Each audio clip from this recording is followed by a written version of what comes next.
Ilmo Lounasmaa from Softlandia here. We're in Austin Capital Factory. There's a lot happening in the SaaS world currently. Big SaaS companies, their valuations are crashing, but as well, you can see so many big benefits happening when you build more with agentic tools. So we were focusing today understanding how to build clarity, what should be your focus, how to make sure that whatever you build makes sense, and how to protect your product in the longer run.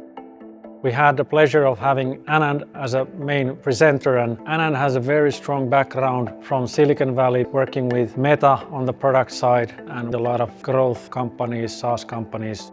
We focused on this new concept that I'm launching, this framework called supply chain of intelligence, and how different SaaS companies are getting disrupted while other SaaS companies are growing and expanding, which layer of intelligence they're playing in, and how they're getting disrupted, how things are changing.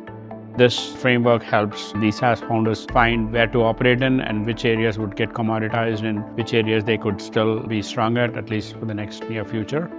Every software product could be redone and should be redone. So there's a huge opportunity now with SaaS businesses and AI native businesses. And we think now is the opportunity to play on the market and build something new.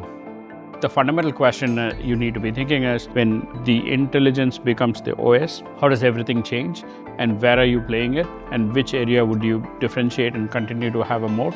We are seeing companies growing like really crazy because they have identified these gaps and they're playing in this supply chain of intelligence. It was a great event, a lot of discussion, but as well, we got really great feedback from the participants. People really liked it and really had the clarity of like 1,000 features to go build, which ones to prioritize and how to take the next step, which can really help them navigate this SaaSpocalypse.